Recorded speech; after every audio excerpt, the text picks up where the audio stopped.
Hello, everyone. Welcome to another episode of Contact Lost, where we host our homeboys from Poland and talk about how the WTC went for them.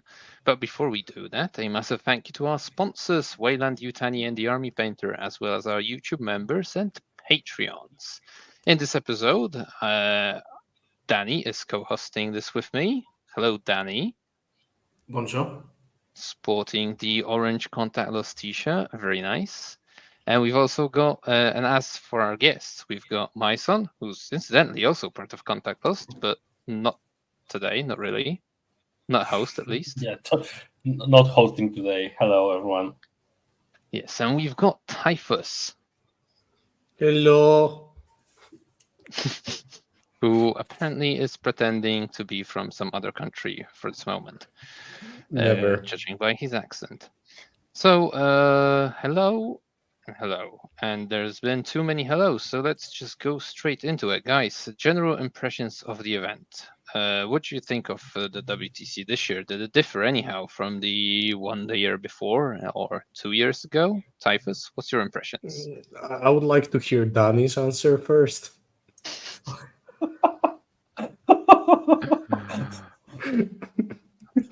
It was. Oh, 1 minute and 20 seconds before there was a dig at you, Danny, so it's still a good record. Okay, anyway. I think the event was better organized or like more polished compared to previous years.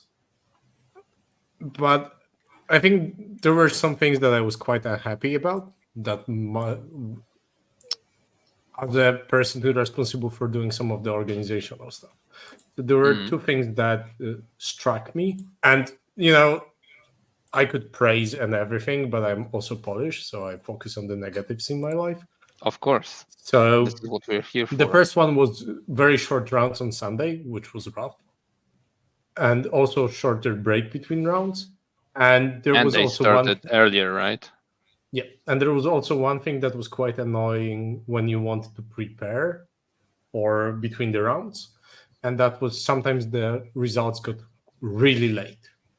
So, for example, even though the round ends, say, 2 p.m., we would get the next pairing on like 2:40, 2:45. And as a person whose responsibility was mainly preparing between those two rounds, it sucked that I had to wait so long because one team... When was the next round then? How much time did you have between rounds? So it is 1.5 hours, except Sunday. So 45 was minutes. 1 hour. Yeah, so 15 minutes. So it was okay still, but it was something that we had prepared as like, what do we do in the break time? And we couldn't do it because of just some teams being late with their results or some BCP issues or whatnot. I think the worst was actually on Sunday with the hour in between that we could either play Australia or another team. So we needed in that 1 hour break to fill in some missing estimations or like adjust estimations to the next mission within that 1 hour break, and also not knowing which team we will actually play. So we needed to do it like hastily and all of that, which is less than ideal. So that's like my only problem. And I think it's less of the shorter rounds because we made it work because we talked with the other pairing teams to actually do the pairings quicker so players can have more time to play. But the problem was, I think, with how late the pairings came up a few times. And I think it was a problem that happened both on Saturday and Sunday, that we had quite late pairings because of some BCP issues. I think on Saturday, there was a morning game between Spain and Australia that went overtime quite a little bit. And by like 30 minutes. I could see some. Did they not have a hard stop? Did they not prevent this from... Why did they not prevent this from happening? I don't know. They must have a good reason. What I'm just saying, this was like my only complaint. I don't want to dig further into it. I just think this was an issue that I think moving forward, if it could be resolved, maybe better time management or whatnot, or being more strict with like just dice down and fuck off. Maybe that's just a better idea for future because it impacts not as many teams as you think, but suddenly if you move just by one spot, then like 20 teams change their pairings. So you cannot prepare in this downtime. So that's my main issue with the whole event. Fair enough. Majson, do you want to add anything? Yeah, so I totally agree with Typhus about Sunday time. I was more like a player in the team, and also this impacted somehow also on playing the game. We had enough time to play the actual game, but this was the last day of the tournament, so we needed to get up earlier, and then we had shorter breaks between the rounds. So just to, for example, switch to different mission, analyze the pairings one more time. It's kind of complicated when you are in the rush.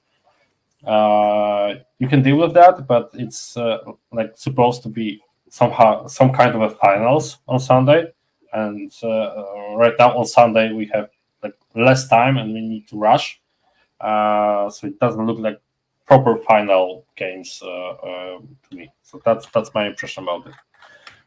Saturday was fine from a player perspective, but Sunday was a really rush. Overall, the good things are that we had more teams right now, so 40 teams on board. We had new teams incoming from Asia, so I was happy to see some new players or players that I only recognize from nickname on Discord on TTS. So we could match face to the nickname for the first time actually. So yeah, in general, I'm happy with the event. Just some minor things that could be potentially looked in the future to not force this situation anymore. I think it's important that we're mentioning the bad parts, and those things are the only negatives that we could come up with. I think this should show how well everything was run and how there were no other issues. So for anyone listening, probably you're already listening to 20 other podcasts that are live as well. For balance purposes, say one nice thing. Oh, come on, no. No, come on, from a Polish person. No, but for example, there were 2 bars this year. Instead of just 1 bar, there was 1 bar dedicated with water and whatnot, and the other one dedicated with sandwiches. Or when you look back the previous year, sandwiches usually just run out during the first round. Now there was plenty. You could at any time during your game, you would get a decent, maybe not insane, but a decent food option that's not a Belgian waffle.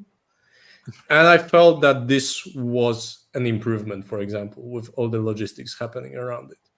So I felt like it was also better refed, not only because the refs were, I would say, more knowledgeable, but there was also the fact that you had dedicated refs for your role that approached you at the very start of the round. You knew who to talk to in every round. There was more organizational stuff that I think was very much sound, and they learned on the previous years where they could improve. So, and the games themselves, it was WTC, there's barely bad experience, right? Mm-hmm. Right. So you mentioned the refs. How did it work? So there were refs dedicated to tables, table 1, this guy, to each row, you had basically 2 refs dedicated. If you were, I don't know how it applied to teams that weren't in the seed 1, but basically we had dedicated refs that were roaming around our boards throughout the event. Okay. Yeah, and from a player perspective, also refing was improved over time. I had a couple of issues last year with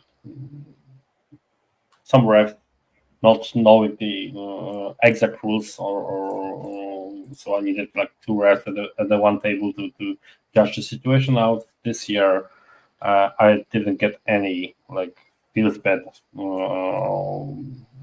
about the ref team, so that's also an improvement. Okay. Right, good to hear. Right, but guys, did you feel well prepared going into this event? And did you think you had any gaps in the preparation? Maybe in practice games, you didn't manage to squeeze something in, that sort of stuff. So, Typhus, from a pairing person perspective, did you think the guys missed some tests? I think we are as prepared as we could with the time given and how diverse the meta was. It is nearly impossible to be up to speed with everything, and this year I would consider we had even broader group helping us compared to previous years. We had, if I'm not mistaken, like 16 people just assigned to one list from opposing teams, one list. So that nearly every game that a player that was actually playing at the event would play during the test phase, they played against a specific person that would only play that army. So we had more of a worthwhile tests throughout the before the event, and it was just there were too many factions to figure out compared to other years. Because in 22, you could make an argument for like 12 factions to be chosen. In 23, basically that was a year of like 4 factions plus choose 4, or maybe 7 factions and one that will just eat dick. And that's how 23 worked. And this year was, I think the best example is between us and US, we had overlap of 2 factions.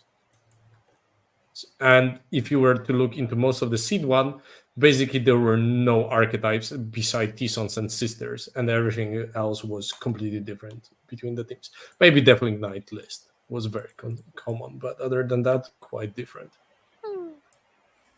Yeah, but the Space Marines had all the flavors, right? It wasn't just the Dark Angels. There were, the majority was Blood Angels. Then there were a couple of Wolf Jails and the infamous Black Templar Crusaders times 100. So yeah, I think we were well prepared with how much time we could spend and how much we could dedicate to it. But you are never prepared enough. Yeah, with the data slate dropping as well, 1 month before, it changed everything, right? Yeah, yeah, exactly. The data slate basically switched the game into different states. So we needed to not only learn the meta game, but also the new game dynamic, how you score points, and this like also consumed some time in this preparation, team composition building phase for just learning the game from this, not from the scratch, but from the basics. And then we could use this information we got to build a team composition. But yeah, the time was really limited. But what do I see that current metagame is like really broad. It came up with very different lists and still have a chance to win against the majority of other lists. So the game itself is just harder to solve, to have like optimal team composition. And also looking at the matrices we had and whatnot, I don't think when approaching any team for pairings, I felt like I was doomed in that pair. I would consider like we did our job. We just missed few informations. And this is a game of information, as I've been preaching for a long time. And as soon as you have only one wrong estimation, you can make a wrong assumption how to do last 4 matchups suddenly. And instead of getting, and I think this was what was very bad for us against Sweden, because it turned out 2 of our greens are suddenly oranges. And we just lost on based of that because I made the pairing process to grab those greens, which we lost. If I knew they were oranges, I would have made those assumptions differently, and then it could have been close, maybe a draw. Which were they, out of curiosity? I don't remember like very specifically. I remember there were some misaligned expectations of a matchup. And it is fine, because the game, you cannot play everything if the meta is so wide. But according to what I've been trying to do and like spending so much time for all the pairings, I found that we could approach any team, no matter if they had 100 Crusaders and Renegade AC/DC list, I could do pairing that could beat that team, according to our data. According to But data, yeah. the problem is the data. And we had the wrong data at times. Other teams had the wrong data into us. And that's just the beauty of this game. You will always have wrong data. You will win in that year that you have the least wrong data, or the other teams you face have the most wrong data. And that's just semi-random, even at this point, I would consider. Yeah, sure. So following up from that, Majson, do you think you had any gaps in terms of preparation? Some tests you think you should have played maybe that came up during the event? Or that's the question. I think that those pairings that were estimated as green and turned out to be oranges. That's the thing that was missed, but it's really not possible. Because right now, if you want to win this event, in the preparation phase, if you have a team composition, you have to play one game against every list from the seed 1 teams. That's a lot of games, and there are also some variables in that. So mission changes some everything. Going Sometimes first, second. Going first, like second. That. So there are too many variants to test it properly. Like Typhus said, we prepared as much as we could. So every player and everyone from team selection team, we spent as much time as we could for preparation, both for team composition, construction, and then for testing. And so in terms of preparation, there were gaps because we missed some information. Our information was wrong, but it will always happen in our team and other teams. Yeah, of course. So who, in your opinion, would have been the toughest opponent going into the event? Like, for which team did the Matrix look least promising? No, from my experience, the one I had the biggest problem with, according to pairings, was that there were two teams that I had problems with pairings in that sense that I knew it could get very flippy in the last 4. And I spent a lot of time trying to figure out what was the way to approach the pairings so it just doesn't go to shit in the last part. And that was France and England. Granted, seemingly England wouldn't have been a problem from what I see, but gotta throw some shit at the wall. Always. Weirdly enough, always England gets shit thrown at them. But show. Don't know why. I don't know. Lovely why. guys. But France was also a big problem in our team comp, which is, by the way, this is a part that I love when you share the matrices after the event.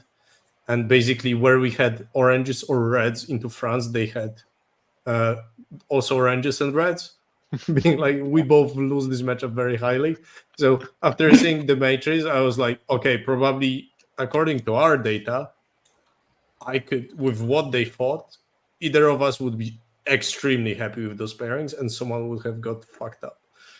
But I think we were on the correct side. But at the same time, they won the event. We did not. So we will never know. But yeah, I think the France and England were the biggest problem. And I think it was partially because the French team comp was just designed to prey on sisters. It was the worst team for Majson to find a pairing in. And it was nearly impossible to get him something that he's just not losing or is not a flip. So this was a very tough approach to pairings. And with England, it was hard until I figured I could just trap money as the US team did. And then I figured it's fine. So. Okay. So you did have a solution for them in the end? For both teams, yes. But we didn't face each other. No. That did not happen. But it's kind of funny you say that, because I had the same impression every time we interviewed Zika during the event, that he's not super sure about the pairings, but they did manage out to get the win in the end, undefeated. So yeah, but he's also got to say that, right? You can't just go out and say, "Oh, we've got the winning combination. We're gonna smash it all." true. He's got to pretend he's gonna. You lose, can right? if you're English, apparently, but you know. Why is Yeah, this just you like need to keep some anti-England modesty, podcast? right? Is that what we're doing here? No, they were just yeah. bragging online. I'll remember that. Didn't you get the memo, Danny? I wasn't there, was I? I didn't get the memo. You're Polish. You I know you roast don't like Yes. pierogi, but I'll still Yes. consider you partly Polish. You complain more than Yes. you're happy. Like Thank you. you're getting That's Polish. Polish. To our traditions. That's as Polish as you can get. You are getting there. Yeah. I'm getting there. Right, and in terms of testing, was there any team you guys felt least prepared for in terms of like understanding what the lists are designed to do on the table? Sweden. Yes, exactly. To be fair, we didn't have as much time to prepare because of how diverse the meta was. So there were a few calls to make regarding which teams we prepare for. And I took over the preparation from that point on with the team. So I made the call that we will just prepare for the teams that we know we have to beat to win the event. So we made a lot of preparation into England, into USA, and into France. And I think that's where we mostly concentrated our efforts, because to some extent I knew like the teams like Spain or Sweden had off-the-wall meta and like team comps. So I wasn't sure they hit the meta right. Yeah, apparently they did. Like I'm not denying that, but from our information, those armies weren't performing well. So I decided, okay, let's not focus on those teams. We'll put more preparation into others. And we only faced one team of those that we prepared for, because then we shot the bed. But that's the beauty of it. That's the beauty of this event. And there were plenty of teams that we weren't as prepared for, because with how diverse the meta was, you couldn't be prepared for more than like 4 seed ones. Like you cannot be. And especially if they are bringing something like, good luck anyone that wanted to have good tests into AdMech, for example, our AdMech or Lecious Custodies. Like the same happened to us. I think some of the teams just fell flat when pairing into our AdMech Custodies or Wolf Jail, and we fell flat into some of the other of the wall meta choices. And that's the beauty of this event. In one round we were nearly there. In one round we were more wrong than the other team. Yeah, and that's just great. How the state of the meta is right now, right? That these things can happen and they can somewhat decide the event, right? This brings it down to data accuracy and not only, I don't know, player skill, or worse yet, dice, right? When everyone has the same team comp. Yeah. Majson, you want to add something to that? Because I've been hogging the mic as if I was Pumbaa. Nothing to add yet. Okay, well, in that case, maybe let's do a quick recap of the game, starting with the pot phase in the Singapore-Thailand game. So they did take quite a lot of points from you guys. So were there any surprises?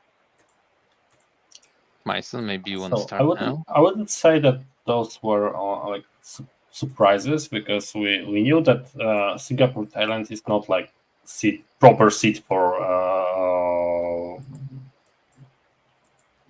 team.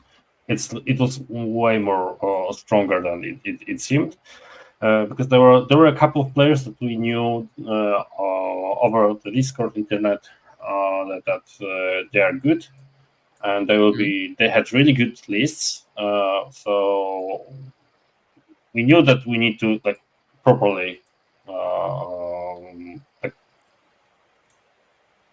face them and not disregard the skill and just approach it as an easy game. So you didn't want to underestimate them, correct? Yeah. So we needed we needed to like focus. This was like and it was a really good start for us, because when you have the first game that you have to actually focus, then you just fall into this playing automatic playing mode, and then you can just go through the events on that mode. At least for me, it was kind of Zone good. in. Yeah, and I also faced a really good opponent who just knew what is going on the table and what will be happening there. So yeah, it was not an easy team to face up. Not all of them are equally good. They were like missing a couple of good players to fill in the team, but it more like felt like a proper seed 2 team, not seed 4. Yeah. Mm-hmm. And I think this is the point where I started learning that the team is a bunch of drama queens, and surely made me feel better moving forward, because at the very beginning, like during the round, the trend was like we're gonna lose or a draw, and then suddenly all those 10s turned into 17s, or like Kark was estimating at 12 while his opponent was yet to score a point in 3 turns. I was like, Oh, so you mean our team was drama queen? So so I think that's where I started learning, and it made me stronger for the after pot phase, that I cannot trust the people. They will ask for pushing during their second turn, and I will just have to be like, I don't believe in any of those guys saying they are losing, because at this point I just cannot make assumptions about that so early. So I was rather stubborn throughout the event that, yeah, whatever happens now happens. Like, also this edition I find is very hard to push unless you have a matchup that is good for pushing, especially if some of your players are going second. If you ask them to push, suddenly you're losing more than you're gaining. So that was also a case in many of my games. Like I went second in 6 of my games, so there was literally no reason to push, because if I push, I risk not scoring at the end of the game. But if I just survive with my resources to the end, it's minimum 10 points for me, no matter what happens. So I only like pushed in it 2 games, and like I was annoying Typhus with questions. Should I go or?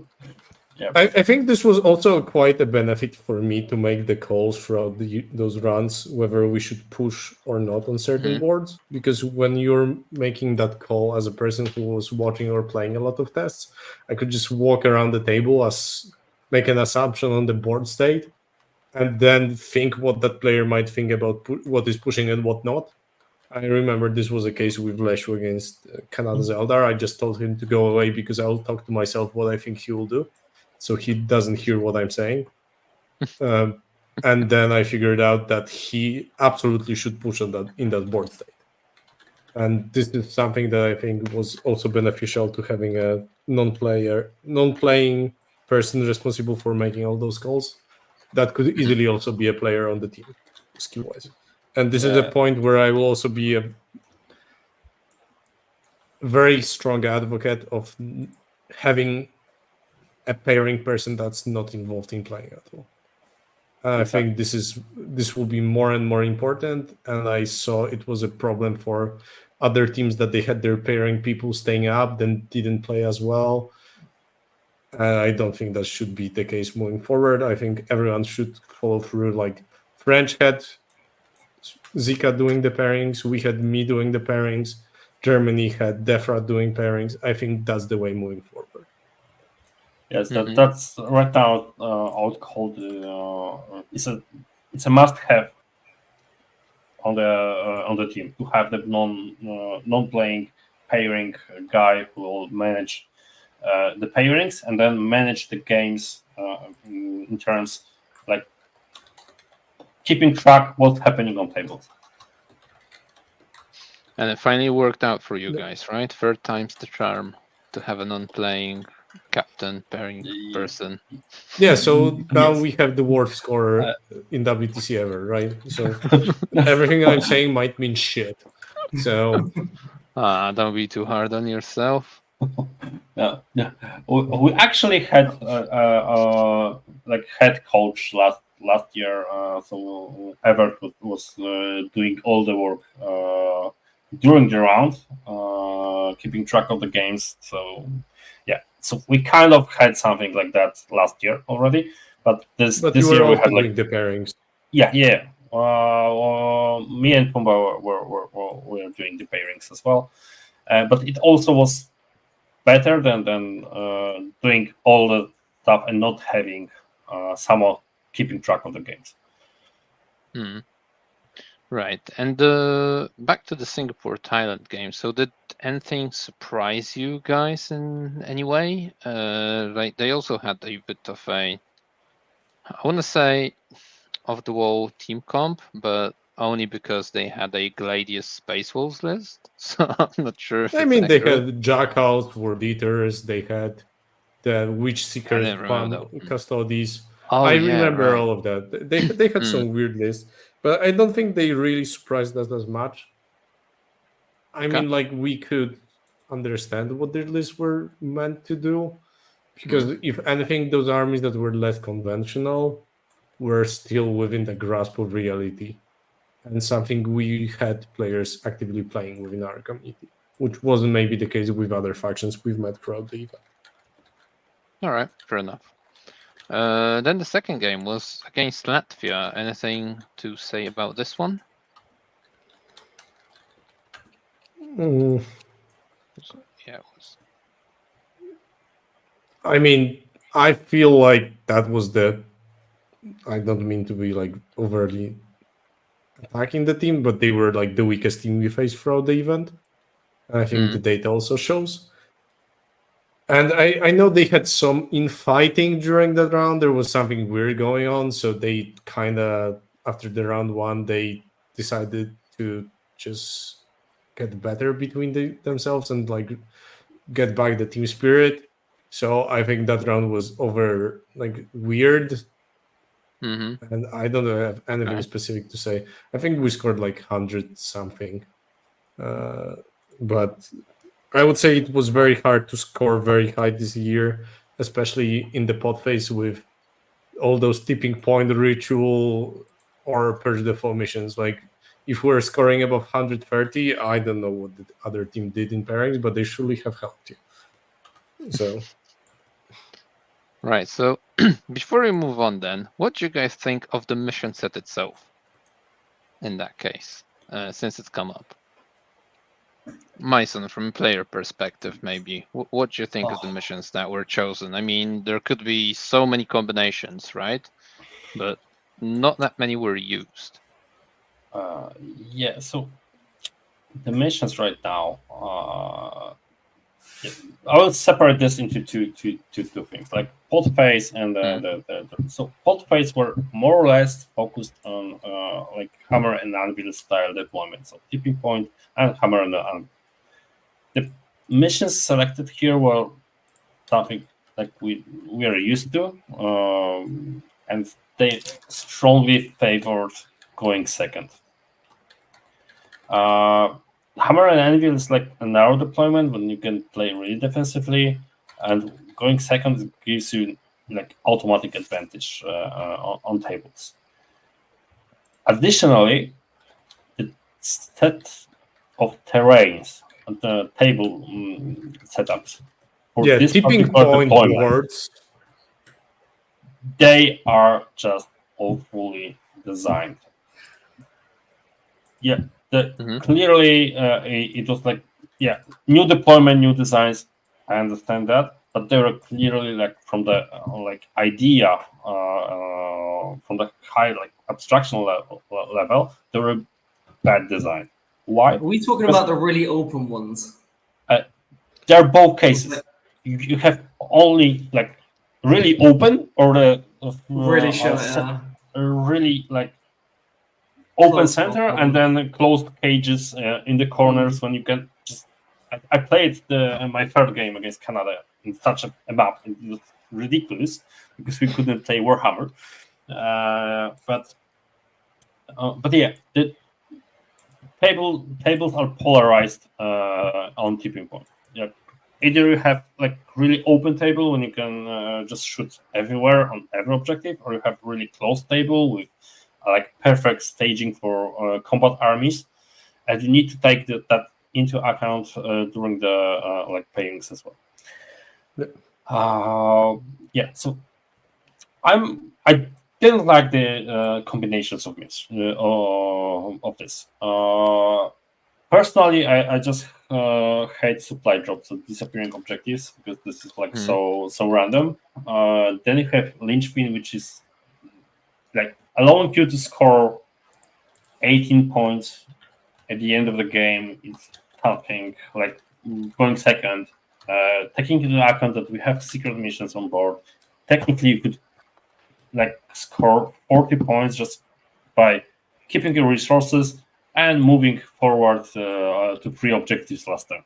It's totally possible. Do nothing all game and then just 40 primaries. And you have 40 primaries from nothing, basically. I hate secret missions. I think they should be gone. If we talk about this is like another 3-hour episode if we just go into secret missions. They just destroy the dynamic of the game in case of like single team events, and they shouldn't exist basically. That's my opinion as well. Because I felt like people generally liked them when they were introduced. I think they flattened so much. I think they flattened so much and made games closer because of just them existing. And sometimes like good luck blocking secret mission on ritual. Like have fun, man. Like surely it will happen. And this one or armies that some Necrons and Grain Dice that can basically automatically do the secret mission. Anything that can 3-inch deep strike, picky, uppy, downy, 3-inch, they can just do it just like that. They go second, it's an automatic 40, isn't it? Also, yes, exactly. And the problem is that both secret mission favors going second, and like table layout favors going second, and the mission rules. Primary scoring. For example, linchpin, primary scoring. Patch the foe is the same case. Like you don't have a control over the game. Now suddenly we switch from I want to go first because I want to control the game to I want to go second because first turn does mean nothing, and basically I can control the scoring for the entire game. Like I said before, I went second 6 times in this tournament, and I knew already that no matter what happens, I can secure a draw. Just playing defensive game and just doing my secondaries, I have enough resources. I don't have to even fight for primaries. I just need to like survive on board and then go last turn without secret mission. I could do that. So it's so I don't like the designs of those missions. Then we go to the like main phase of the event. So we have basically 2 kinds of missions. So search and destroy, crucible battle, quarters, and basically there. Search and destroy is more like aggressive deployment and stuff like that. Crucible is more like maneuvering around, but both are more or less the same maps. During the test phase, like there are 3 missions. So linchpin, take and hold, and ritual. They also strongly favored going second, and Scorched Earth, which slightly favored going second, because then you can make a difference basically of 5 points, not 10 points on the game. Combining the design of the maps and still secret mission, it still happens. It's better on these missions because we don't have like ridiculously closed or ridiculously open maps. We can divide the WTC maps more like freestyles. So the one with staging, double L's, and the one that's more like open with ruins, basically switch around to enable some more shooting lines. So yeah, this is. Which I would add one thing about the maps. I think there was one big problem with the map set. That is, there was usually one map that was really good for a shooting army, and then the second best was usually significantly worse. So I think it made the role for going first when choosing the board significantly more important when you were usually first defending with gunlines. And I think every round we've played, opponent defended with gunline. And winning that roll-off was also very important. So I think maybe a way to do it is if there are two of those boards moving forward, that would be a better solution. Yeah, or not as much a differentiation, right, between the first best, second best for gunline armies. Yeah. So what would you do? Like 2 heavy, 2 light, 4 medium? I mean, the I problem wouldn't is mind if they were 4 times duplicate of the same. So 4 light, 4 medium, or 4 I heavy? mean, just take into account that the map that is called light is usually like not really light because It's not light at all. It's really not light.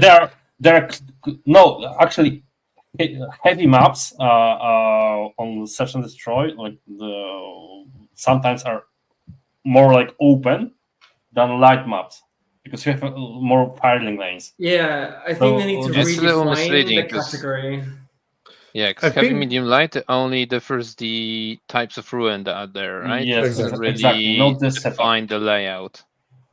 And I think the way to move forward, it is at least my opinion, is to create that there are 4 maps per each deployment, and they are just duplicated twice. I mean, there's 2 of them each. Yeah, I got that.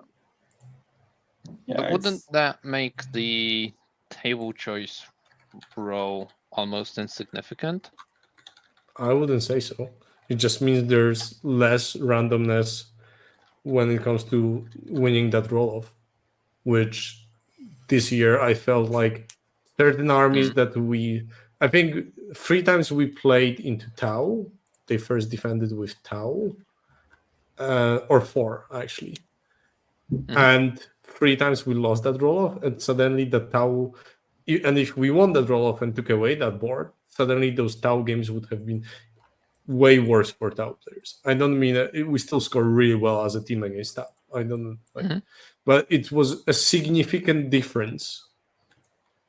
And it also impacted, like, if you knew that that board would be taken, you wouldn't attack with a given army because it changes like which armies can play on what. So I think this is just randomness that in the game that's also very going second dependent. I just didn't like. Sure. We could also, for example, move the first roll-off on turn choice before actually picking the defender. That's also reducing the randomness.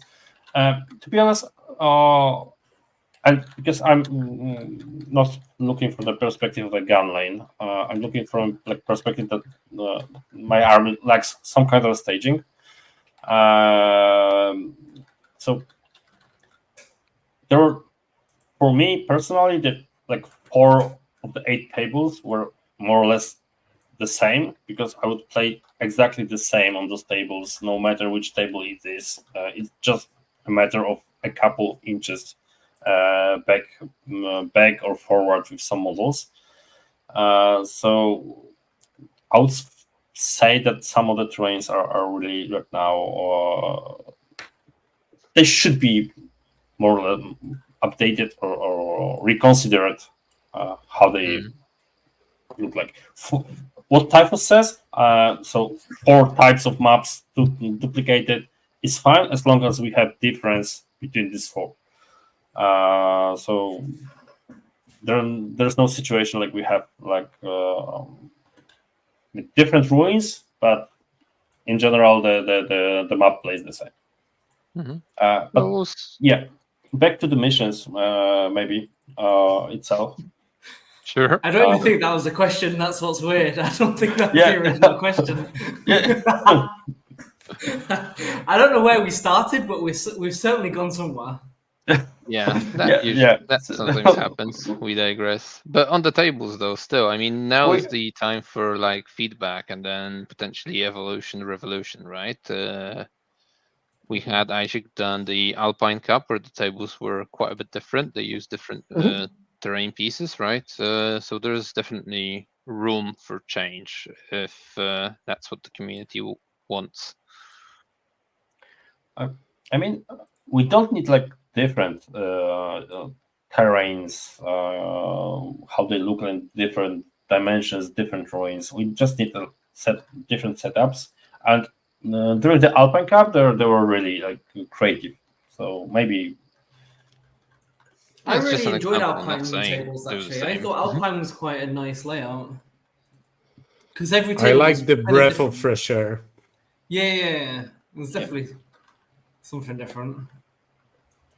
Yeah, when you are playing the same tables for a year, it's Exactly. I'm just saying. kind of getting boring. I think we digressed a lot. I would like that the terrain pack would not mean that rolling the first table choice would be so impactful. Because I felt like that roll-off can not only it gives you 5 board choices instead of 3, it also gives you the advantage if you're defending with gunline, which I think 6 out of 7 teams that we faced did.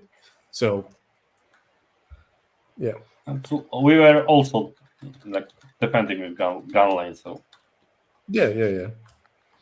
So close. Right. Shall I move on to the Canada game? oh yeah, that was the original topic. Yeah. Yeah, it was the original topic. That's the point we were going through, the recap of the games. So presumably that's the team you were most prepared for the pot phase, right? I mean, Canada an ex seed 1 team, and by ex seed 1 I mean last year they were seed 1. So how did you guys feel having such an opponent in the pod? Personally, I was kind of happy with that because they have had like really similar lists and ideas like USA. USA like being open were like our main opponent, which at least myself, I prepared a lot against USA lists, and Canada they had a similar like team composition and similar ideas there. 6 of the same? No, they had 2 armies that were just very similar, being the Magical Chaos Knights, aka T-Sons, or as fuck Polish. Why am I saying the word in Polish? They have Dark Angels as well, right? They're Dark Angels, T-Sons. Yeah, they had Dark Angels as well. Wasn't it the same list? I think nearly. I think there were small changes, but okay. From the like team composition perspective, they were like really similar. So I took this like an extra test preparation before facing USA.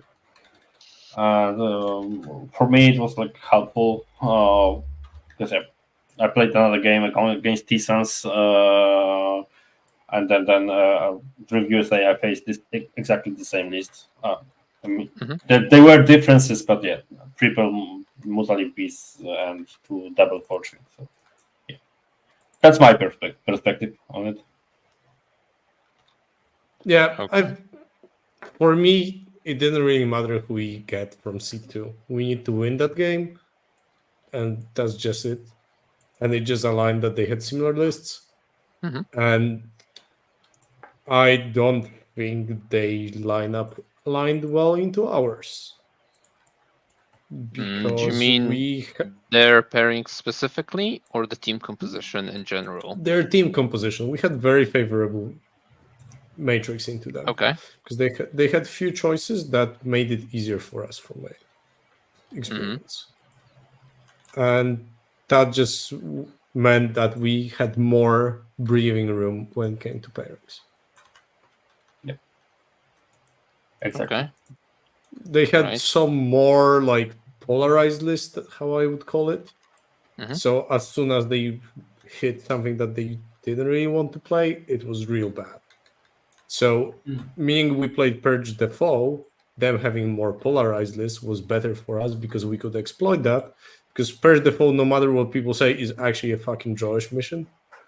So in Purge, you need to find that high blowout wins. And having polarized lists meant that we could look for them.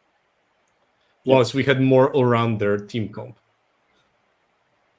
Sure. So it just aligned well for us, I think. So did that make it easier to get that win? Yeah, I think so. Because we could look for those very good matchups while drawing the rest. Right, and then that practice seemed to be well worth it, given you played the USA the next morning. So did the game against Canada change anything in the US matrix? It sounds like Canada was the warm-up. They practiced all the US lists that Canada had, and then boom, nailed it. Yeah, kind of. Perfectly Like aligned. I think this is a good explanation. Yeah. Well done, Canada. Good job. And I think like the US round was the biggest problem with US round on our point end was that I remember when we were leaving the venue, me and Majson caught Sean on the way out, and we talked like, fuck, next round is a ritual. Like we will be, if we face each other, and we might because we were very close and we didn't yet know about the pairings, we're gonna play ritual, which is like very boring. Because if you do not know, I think they changed it on the 3rd of July, the mission pack or like the sequence of missions that are played. So we had even on our Discord pinned post with that the 4th mission is ritual. So we prepared the whole night for ritual. And then in the morning, Arek looked at his lanyard and said, wait guys, ritual is on Sunday. And we're like, what? So yeah, we misprepared for a different mission, but thankfully it only meant that the whole idea I had for the pairings could still be executed. Because the only difference is that ritual basically makes all the games more drawish. So only adjustments we had to do was and for ritual I wanted to look for blowout wins on our team and prevent their blowout wins. Again, the same approach. And when it wasn't ritual, it turned out that suddenly a lot of our drawish games suddenly are small wins, and some of our drawish games are small losses, which is absolutely fine. Doesn't change that much. You can proceed as planned. So yeah. So basically, just a couple of estimations changed, and we could go on with that. I think literally only 2 colors changed. Yeah, some of them were like instead of 10, I will bring like an 8. That was the comment, but everything else stayed the same. So it wasn't as bad as I thought, but as soon as I heard it on the walk to the venue, I was like, I'm so happy I spent 4 hours of my life yesterday and today doing this to that's learn. Time well spent. I'm not reading the out. I've read just the wrong thing. Exactly. It's pinned post on Discord. What could be wrong with it? Someone apparently, put it up there all of it. Yeah, right. And Majson, you played the Magical Knights, right? So piloted by Brian. Did any impressions from that list, from that game, worth sharing? I mean, it was linchpin. I went second, so I didn't need. I just asked Typhus, is draw okay? Yeah. So, but yeah, the game is The thing is that Brian picked a table, so that was an advantage for him because he picked a table like correctly, so he could actually control 2 objectives without my commitment to counter it. He didn't expose any like double things on table for my stuff, so I just didn't really need to engage into combat. So I just moved back my squads and waited for turn 4 to start digging out of my cave, and then just controlling a lot of objectives at the end of the game. So that I was like, I did that a couple of times already, so I knew that what the game will look like.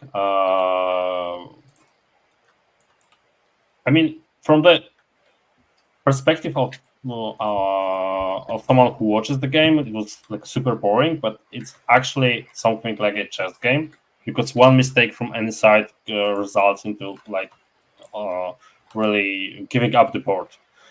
And I was in position, so I couldn't risk, because my risk was like a really high impactful and for me, because if I lose my resources, I won't like score in the end at the end. Yeah, so the game ended like 9-11 because I like lost like 5 points in secondary somewhere. It happens, but the list itself is like I think it's okay, because it's triple Mutalips. Like, come on, the model for 150 points is just ridiculously good. Pushed. Yeah, just to kill one beast, you need to sacrifice a lot, and you can't really capture the objective from the beast, because usually the objective is covered with Overwatch with Flamer, and you need all C4 to contest it. So it's not. Sometimes it's just not worth it to really engage. The matchup is like this matchup I played a lot, like a lot of times with different variants on T-zones. So I exactly knew what will be happening, and I played Jeremy from Canada the day before, and the game looked basically the same, because he also knew that if he exposes like 2 pieces, then I will just kill the 2 pieces. So I'm from pieces, I mean Buta Leaves or Forge Beans. I killed 2 of them, and then I can run over the board and basically table him. But if you never expose actually from T-zones more than 1 beast, then you should be fine to get this draw. And then everything depends on table, who can push. So this is like funny thing, because in my you can't really estimate this pairing properly, because it's basically anything can happen in this game. It's very volatile. So we had. I really don't like in the estimation table this kind of like estimations, but I put this all the T-zones like a gray pairing, so it's basically something called a roll-off, but it's volatile but controllable. And, yeah, basically Pumbaa and Majson were abusers of that color, and I needed to, in my mind, adjust and not believe them. I like nodded, like smile and wave, boys. Yes, I believe it is volatile, and then I had my own estimation on that. Yeah. So they were happy, and I was happy, you know. Great.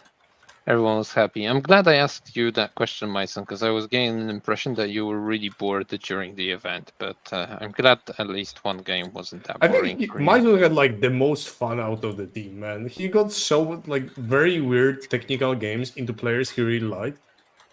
Yeah. Like you got Jeremy, you got Brian. Those games were wacky and dumb, but like Majson loves trolling. So those games were like perfectly up his alley. So. And all of them were actually like chess matches, so they were challenging games. and there's nothing like I push and kill stuff. So it was really, really fun. I pushed only one game, I lost it, so against Drukari, because some magic happens on dice. Not in You my lost the favor. game. Yes.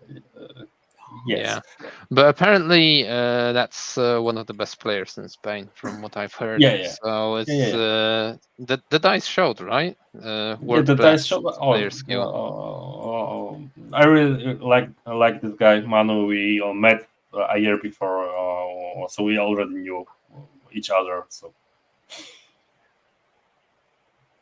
Good stuff. Right, let's go back to the original question. And the original question this time would be round 5 recap, which I believe was Spain. yes. Speaking of the Drukari game. There we go. It Yeah, all so lines up perfectly. I was on the topic. Yeah. So, Typhus, what did you feel about Spain? Because Spain had a little bit of an overlap in terms of team comp with Sweden, with some tech / of meta choices. So I felt very comfortable into them. I think we made one bad decision during pairings, and it's not because of the players, it's just because we didn't do something that we had thoroughly planned for previous round, which is USA. I want to blame partially the fact that we get 45 minutes less than planned because of BCP issues, but you can always look for external problems instead of looking inwards and finding the solution for moving forward. And this is something we've learned for next rounds to also be aware. And that is when asking people to choose tables, I asked them to choose the best one instead of something we had already in mind in previous rounds, like take away this one as early as possible. So, for example, Kruger that can score very high or stuff like that. Mm-hmm. And we didn't do that thoroughly for Spain, which ended up in Majson getting an awful table when I think he should have flipped the result into Drukari. Like he should win that 14-6, but he lost 6-14 partially because of how bad his table was. This was the table that basically the one of two tables that sisters really can't play on.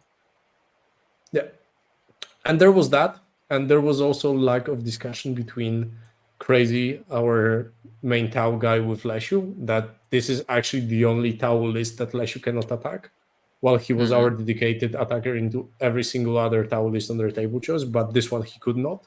So this didn't go through, and if we had that information, we wouldn't attack with Leshu into first defender Tau, because they had like a different Tau list.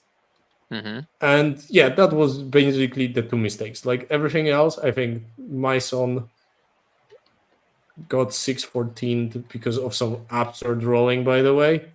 That was tough to watch. And but also I got lucky first turn and then unlucky. And also Guto got significantly unlucky in his game. So, and Vladi, for example, failed all his battle shocks to do not score primary. And I think we had plenty of those situations that were just on the edge of us getting the win, but we didn't. Mm-hmm. And I probably, if I were to ask the Spanish guys, they also had a few of those situations. You always only hear on one side of the story, right? Yeah, sure, but I think it was right? well within our grasp to win this round. Mm-hmm. And I think it's not like they drew. I think we didn't win in this case. Okay. And it was just few of the misplays and some rolls that cost us the round. So yeah, there was that. All right. And then next morning we have Sweden. Also, one thing to add. Right now, this table choice is actually also like really important. Like order of tables is really, really important. This particular game showed us that. Yeah, if we won that roll off, I think it was no discussion that we would actually win that round just of this flip of the two boards on the first pick. Mm-hmm. So because it was a massive difference. So yeah. Okay, so again, kind of like in general, looking at your team comp and at the event, would you have preferred to always win the first table choice, Roloff? There's never a situation you do not want to win it. It is only beneficial that you win it. Because you get 5 picks, not 3. Unless you get more picks, I've- right? I've- Okay. Yeah, I think there's one case that you can make an argument if opponent has very good counters into your gun line, and it is expected that if you defend with something else, those will be dropped from the pairing process. Then it might be better to lose that roll, because then you will have 2 choices in a row. So one of the good boards will be taken away, assuming they take gun line. Then you take one other, and then you have a free choice, knowing that you have the choice for your second defender gun line. But it requires you knowing what will be the process. And you do not know it because it only happens after the first round. Right. Okay. So, Majson, did you want to add anything else regarding the Spain matchup? I don't think so. Oh, okay. Right. Sweden moving time? on then. Sweden time? Yeah, Sweden time. Sweden time. What happened? Yeah. I mean, they had the most wacky, I think, team composition, at least Tell us all. from our knowledge of Okay, meta, I right? think it came down to 2 pairings.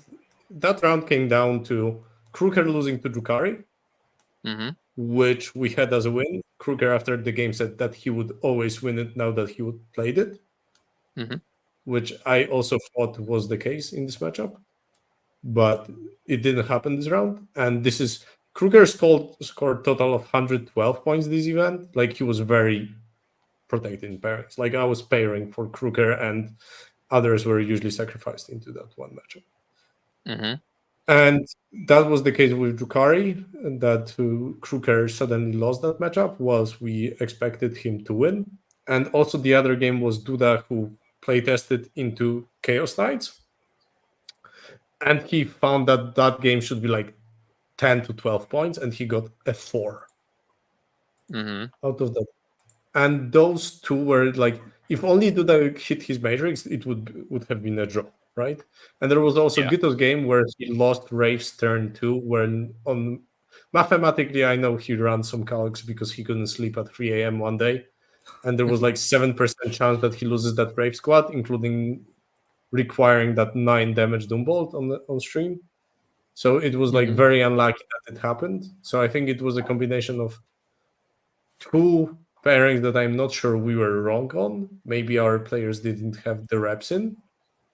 I think I still agree with Krukers and do the estimation into those matchups.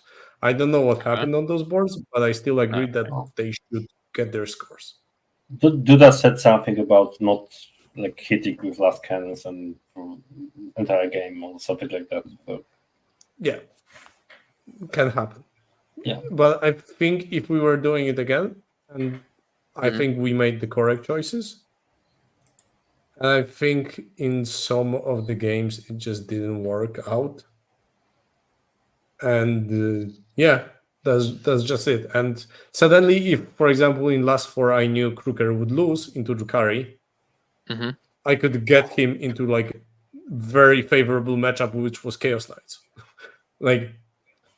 But because it made more sense with that whole process to do it differently, he didn't get his very favorable matchup, and suddenly that would also be probably enough.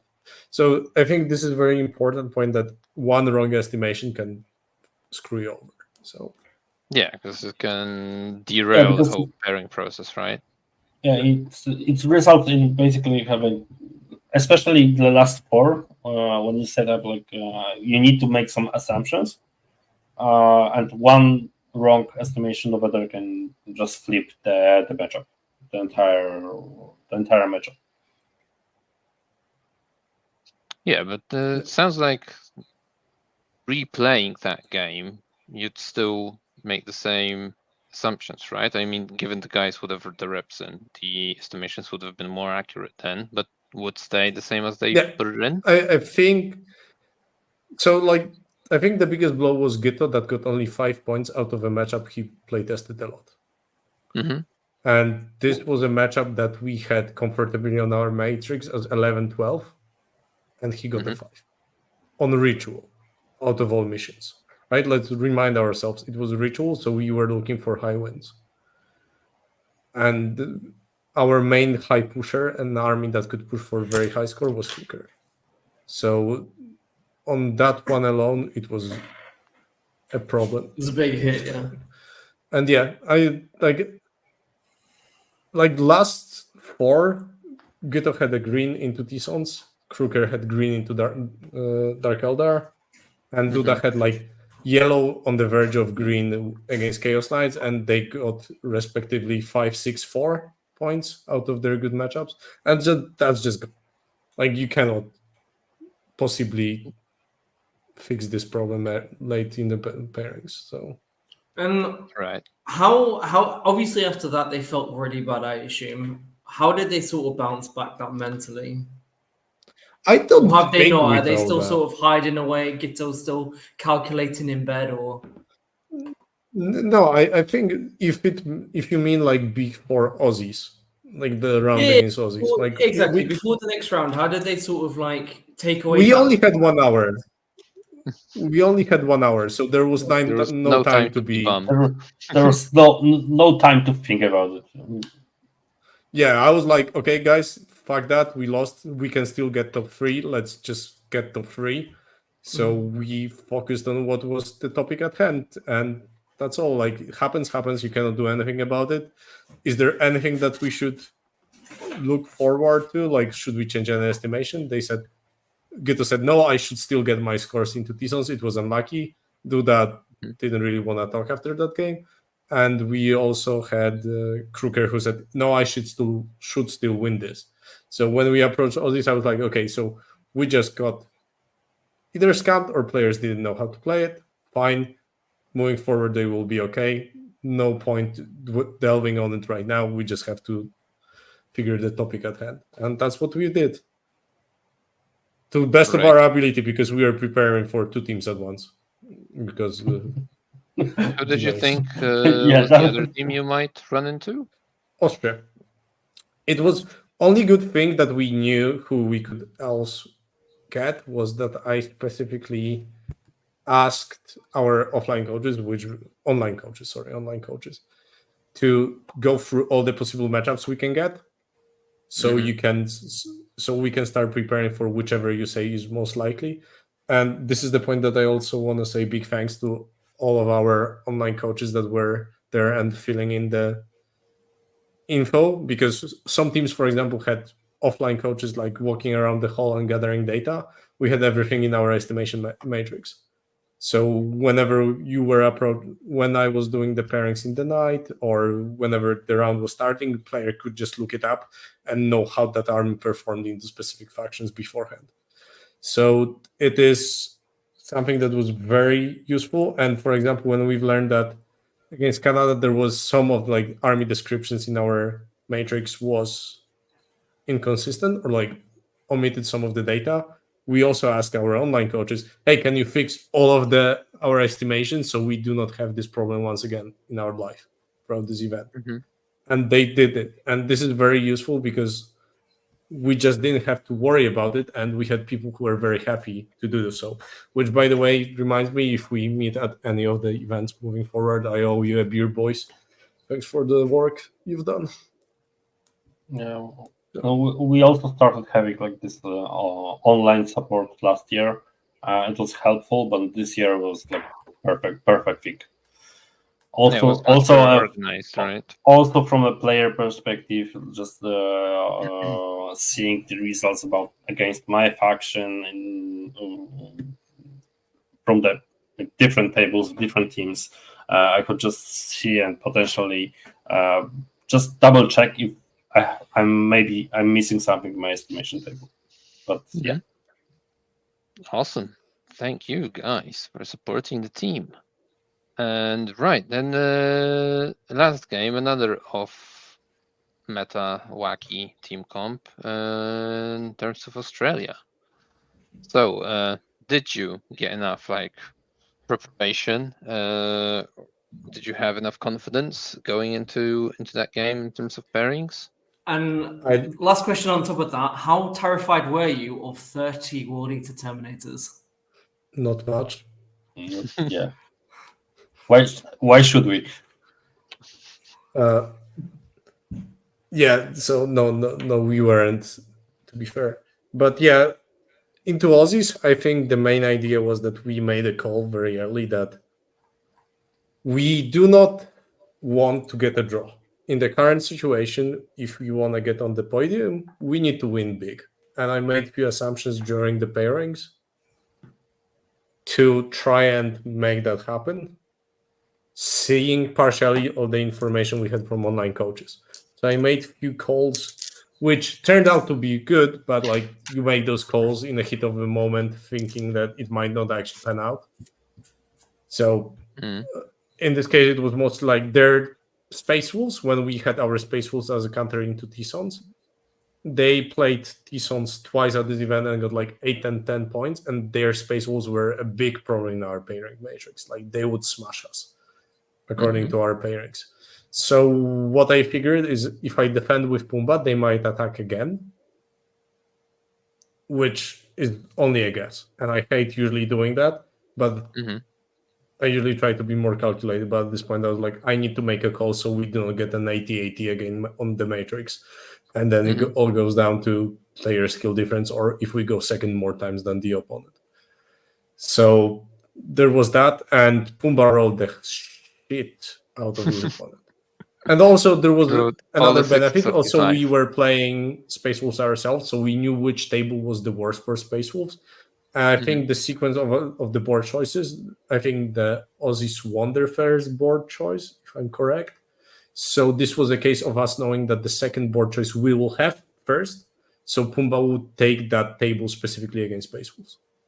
So it was like an educated guess that it just panned out. But I think if it didn't and they attacked with something else, we would have had huge problem with their high scoring army. And I think this is a very common thing that happened for us against Sweden, that our Space Wolves were blocked by their Drukhari. And this was another case with Aussie. Their high scorer was also blocked by Pumbaa and his Infernal Master killing everything. So there was that.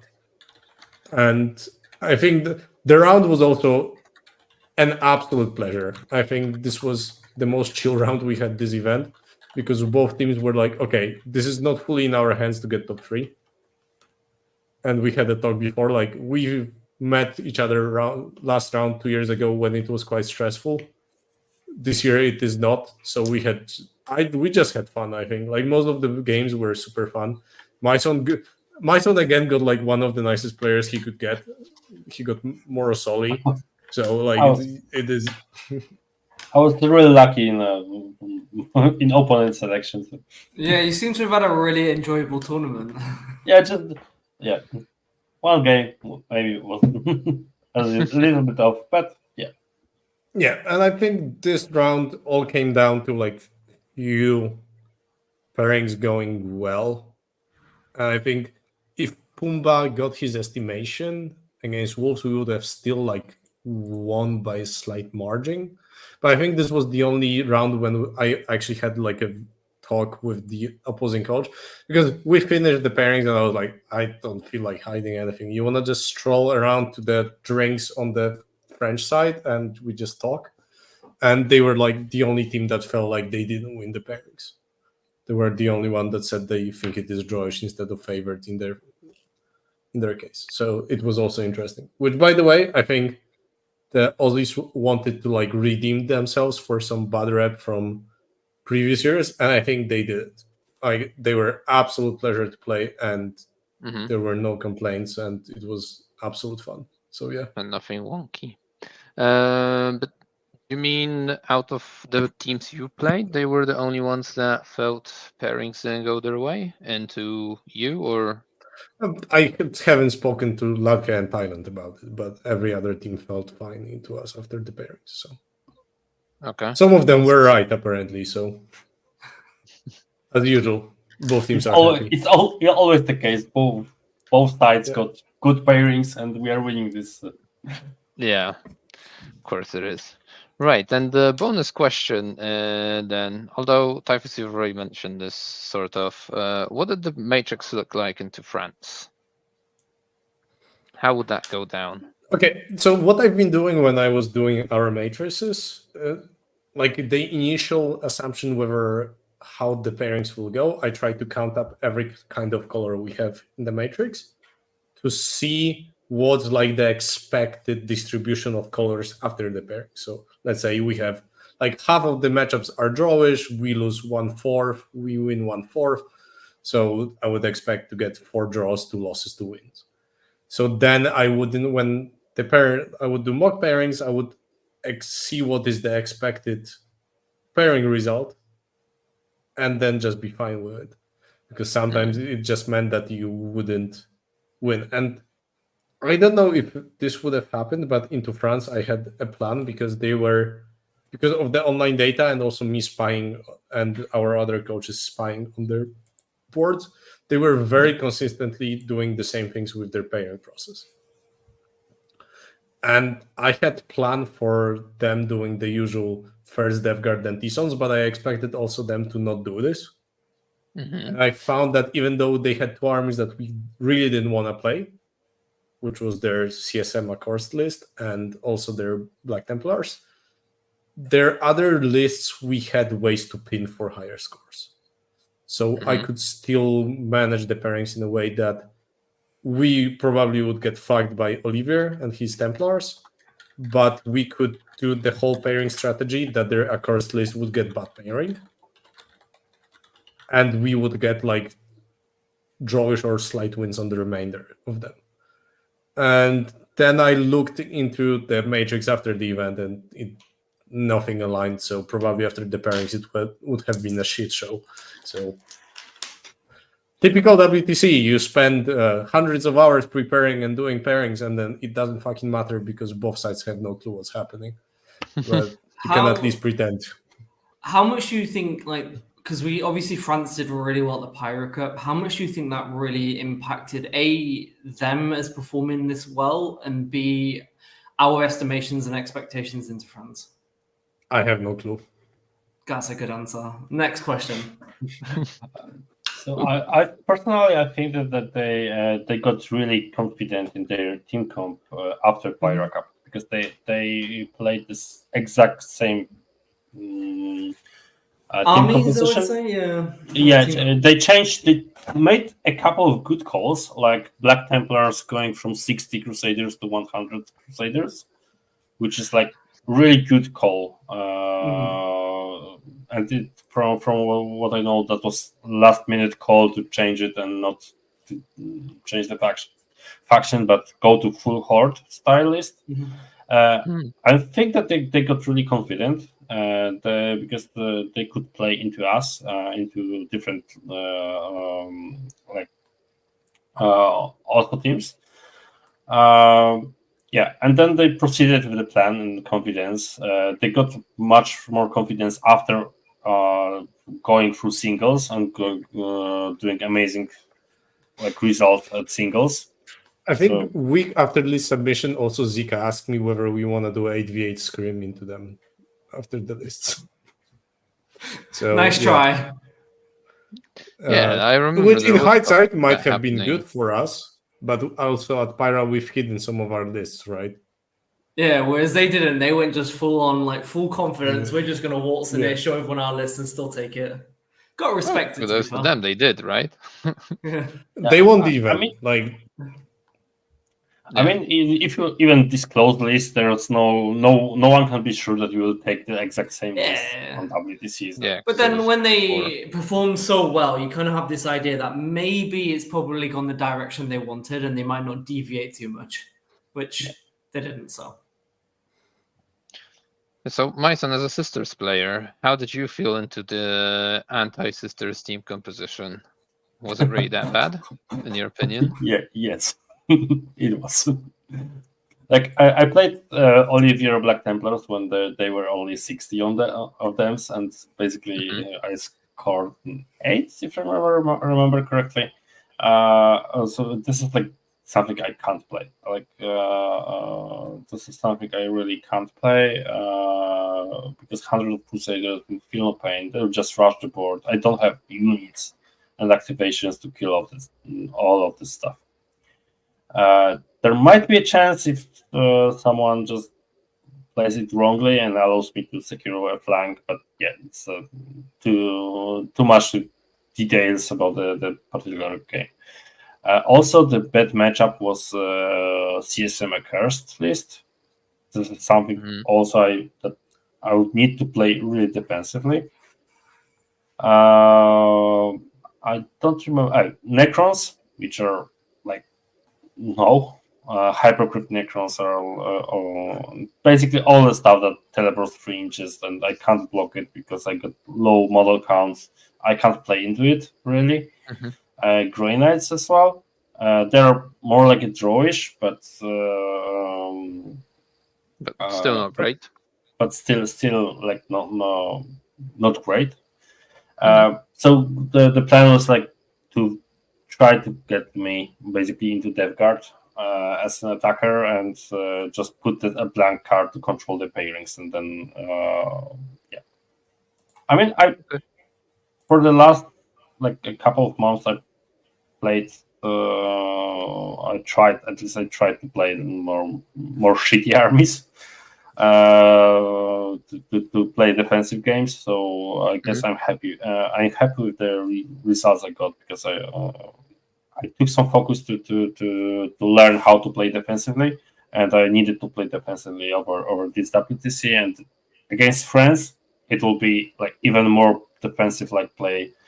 Not scoring high, but trying to get some points. So yeah. And going second, fingers crossed. Yeah, going second is always good. Like nearly always. Right so, on. Yeah. Typhus. So in hindsight, what do you think of the team composition? Did it work out, or I think it was good. Anything? I think it was good. We could play into every team. We could face every team. I think only thing that I might have considered being slightly different is probably going with a second army that could push very high scores in our team. Yeah. That's only thing that I would try and find, or probably, and in this case, I would just do one thing, and that is change Gitto's Necrons to Hypercube. And I think everything else I would have kept the same. It was good. Okay. It had enough surprise factor. It's just Gitto's army that was supposed to be immortal turned out to be very mortal in 3 very important games. Yeah, so it was a really volatile army. It was really good against our metagame, but not tailored into other ideas, which could and someone who can take a risk and actually kill the Wraiths. So so was it a case that if someone spiked and managed to kill the race early on, then it was really a snowball effect for Gitto? Yes, exactly. And the list was like if someone goes into raids and don't kill them, the raids just go back, resurrect, and then I got a counter to just kill stuff, and raids in 2 turns they're back to like normal. So basically, this was like counterplay for push for aggro play, aggressive play, and this was like really technical list, really like things that can. The list was got all the tool set, but only one hard piece can survive something, and the other, of course, characters and stuff like that. But they are usually on 1 point. They can be outscored. But yeah, it was like really it occurred through the tournament in that just if raids are gone turn 1, turn 2, that basically it's really hard to recover from that situation. And regarding the team composition, my opinion is also that we definitely missed a second army that can push high scores in the team from a team composition perspective, because there always might be a situation that our high score just doesn't do the job for some reason. Pairings, luck, misplay, even dice, and we didn't have like any fail-safe option on board to get even a chance to recover from that situation. So that's what I was missing here. I don't know I thought about it. Which army should it be? My personal preference would be to have a CSM accursed list, but this then gives the situation that we need to look for another gun lane for Skark, and That's why I think Hypercrypt was the easiest choice in the team. Yeah, if I were to make just one change, it would be Hypercrypt, and also I discussed this with Gato. And I still think Admech and Custodes were excellent choices. Space Wolves, I still think, except the 100 Templars, I think are the best Marines still. I've seen those Deathwing Knights, and I still think Wolves are better. People just don't know how to play them. Seeing what Kruger does to people with them is just horrifying. Man watched way too much hentai with Wolves included, I guess. So, and put it to power. Did the cavalry have draw the? No, please stop. Please stop. Just please. Let's go back to 40k, please. Right. So, do you think any faction or anyone you would give praise for could be identified as an overperformer in the team? And did any faction underperform, in your opinion?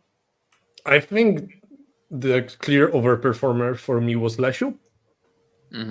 We expected Custodes to have slightly worse scores, but it turned out plenty of opponents just decided that Custodes is bad, let's push them, and then he died.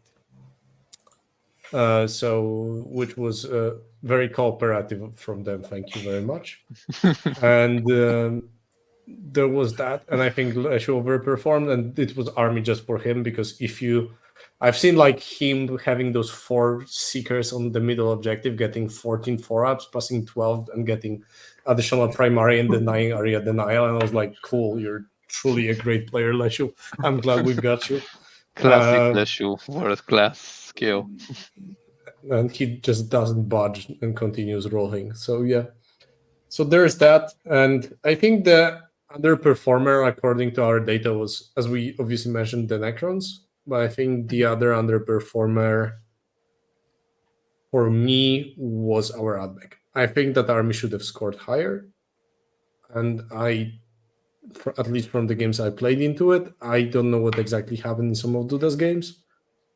I know he had some very unlucky and annoying ones because man wasn't happy at the end. So yeah, probably something didn't go according to his plan. All right, Majson, maybe you have your few cents to add. Yeah. Apart from that, in general on the event, I think that both T-Sons and Sisters underperformed on the scale of entire WTC. And what I noticed, these ones were like the highest scoring on average. I don't think you can say they underperformed. No. Yeah. I mean, maybe, but what's my impression that all of the teams were prepared against T-Sons and Sisters. Like everyone knew, at least everyone prepared or I-paced was really prepared into Sisters. I had a couple of games played against Sisters and knew exactly what to do against Sisters. So there was no surprise factor in the Sisters high scoring, and also in T-Sons it's, I don't know the whole picture, but in my impression from games I watched, saw the results, they were a little bit below the expected the what players have expected, because there was no surprise factor anymore for these two factions. I think these ones were quite often also very protected in Pyrex. If you look at the highest scorers and people who highest scored with them, they must have been protected. And it makes you might be right. Sense. I mean, in the top 10, you've got 4,000 Suns players. I think it might have been just the Magical Knights that might have been a bit of a miss. Maybe. But you're calling it a miss. I think this is a very bad word to use. You are making a choice to make an army that's more stable and that plays different matchups better. and it might just all make sense in your team comp. And you might be other team that just needs to depend on their T-Sons player to score high, and then you look at the top 3 of this event, and the T-Sons players from those teams didn't really score that high. Maybe the Roxer That's did, fair. but I think like the idea is that I don't think that was the correct play. I think you shouldn't protect T-Sons. That army can just hang on their own, and hence why I really like the Magical Chaos Knights, because that army didn't require too much pampering. So yeah, that's my take. Okay. Yeah, I just discussed like with a couple of players the top armies before the WTC, and the general impression was that Sisters, T-Sons, and some kind of Marines flavor are top 3 armies, and so that can play basically into anything. But they were top 3 armies single wide, probably Space Marines, less Dark Angels. So yeah. Mm-hmm.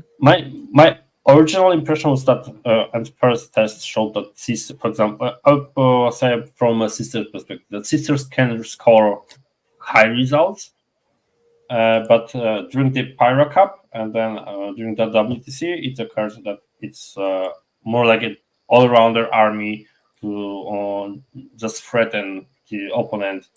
If you move out of your DZ, I'll just smash your army, kill you in 1 turn.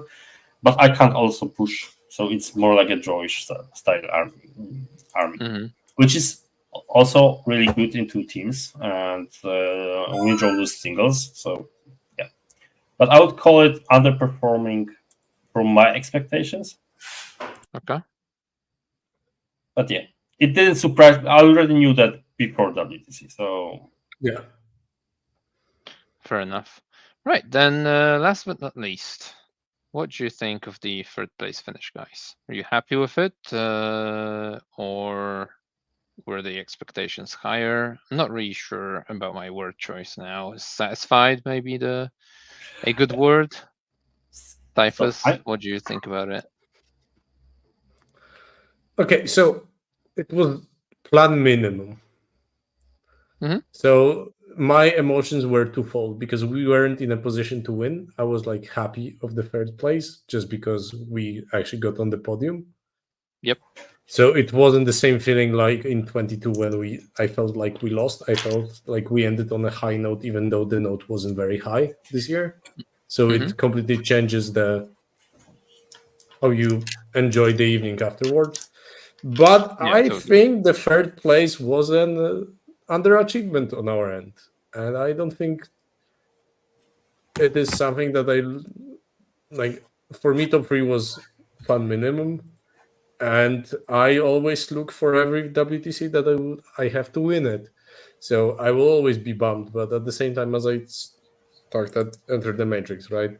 Only one team can win, and it is an insane amount of luck because one going 1st or 2nd might be enough, and it just might swing the whole event for you. That 3rd place and being the team that was the only team that was on the podium for all 3 years, I think it is good. And granted that every team we faced also prepped for us, whilst we didn't prep for every team we faced. This is quite a decent result, having that in mind as being probably the most prepped team for. So. Okay, Majson? yeah, I'm satisfied with the result as a team. So top 3 was like plan minimum was top 3. Of course, we were playing for a win. So yeah, and I'm really happy that we managed to do that 3 times in a row. So we had 2nd, 1st, and 3rd place right now. I'm happy with that. And I'm also all the colors. Yeah, I have all colors on my shelf right now, so I'm happy with that. And also, I'm happy with my results at the tournament and my games. I might expect getting more points, but to be honest, I played really challenging games, and I feel like improved over thanks to that game. So yeah, I'm happy as a player as well. All right, excellent. Well, only thing I can say is congratulations. Well done. Thank you. Right. With that, I think we'll be wrapping up. We've gone on for quite a while, and I think we've discussed. I have almost one everything. question on my end. Yeah. Because Joker, You you were at the venue and you were watching stuff. I'm very curious, how was Danny feeling about the event as a person that was just I do not mean this as a kick in your balls, Danny, this time. But I'm Right, very we curious. had one at the beginning and now at the end. How did it feel actually to follow this year's event as a person who wasn't there finally? Because there was so much information online that you could actually follow. I'm genuinely curious, how did it look? I think it was amazing that almost every team, not every team, but all the bigger teams had their own stream. Yeah. So at one point, I get to watch all of you, one of you play every single game, basically, because at one point you're on a stream, which I thought was really good.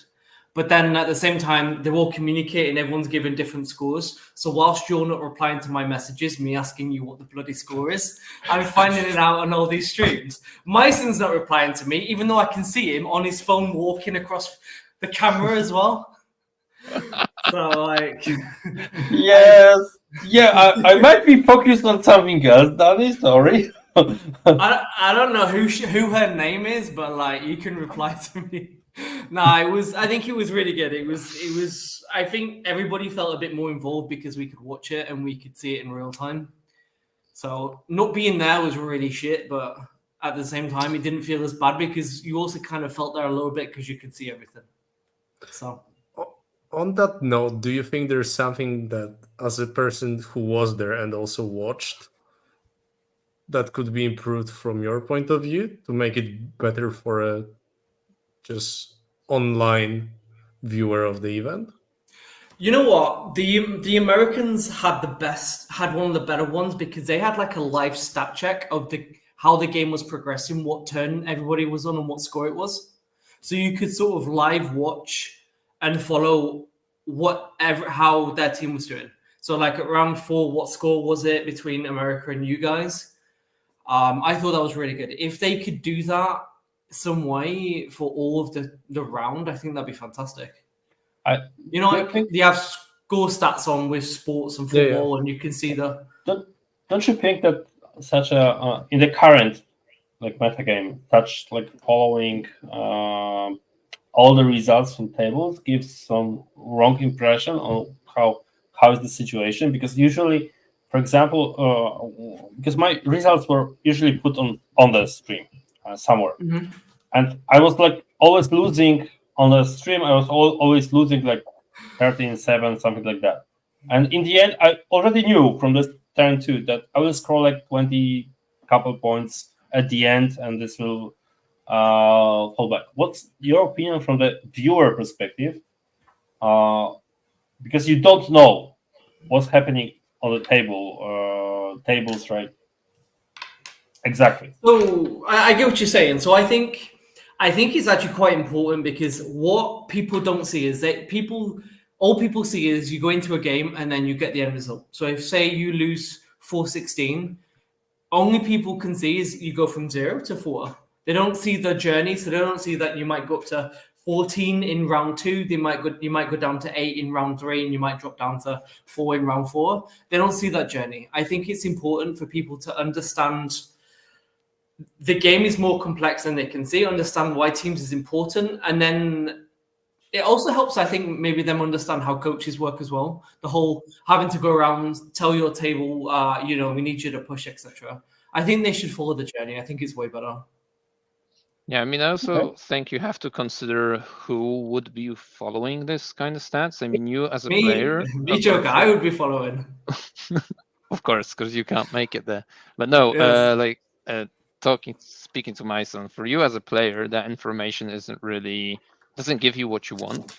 But if you're following from an outside perspective and not necessarily rooting for anyone specific, This is very exciting. Like Yeah. you see something being a 13-7 at one point, you follow it, you see it slowly become a 10-10, and then a 6-14, for example. That's like, wow, awesome, right? This is the stuff I want to be following the event for. Yeah, that's also why I'm asking, and how it looks like from the viewer perspective. Because from my perspective, as a player inside the team, it's like totally wrong information that could generate some like not good decisions on my side. So as a team manager, team captain, I'd prefer to have like input from coaches and then point of decision. But I understand that from viewer perspective, it might be different. Yeah, because as a viewer, you're not personally involved, right? So Yeah. you don't really care. You don't need to extract data from it. You're just looking at it. Yeah, and it was kind of nice actually, especially when you were playing against American. I could watch the scores come in slowly and it up and down fluctuate, and it's like, come on, smash them, and then you did. So all worked out in the end. I feel like we've Right. lost Typhus. He's sort of just staring now, as zombified. I am. Don't worry. It's been a long time. It's been an hour and 45 minutes. We should go to bed. Yeah, I'm never I have, sure like- if Typhus is engaged in the conversation or not. I'm just like a zoomer that if there's no like Subway Surfers running in a playground and Doom Eternal playing in my headphones while I speak to people, my brain just isn't stimulated enough. So Yeah, on that note, let's wrap up. Thanks, guys, very much for joining in. This was a very fun conversation to have. A massive thank you to the Army Painter and Weyland-Yutani. Make sure you check out the links in the video description below. And a equally big thank you to our Patreons and our YouTube members. You might want to consider becoming one of them if you're listening to it. Remember to hit the like and subscribe button. And I probably should have mentioned at the beginning that super chats are actually enabled whenever we're live, which is not that often. Great, man. We just had a 1 hour 45 minutes, and you thought you'd might wait not to the end using to them. mention that. Yeah, Nice. that's what I did. I'm good at this, right? You can tell I'm good at this. Smashing. Well then, thank you and goodbye all. Thank you.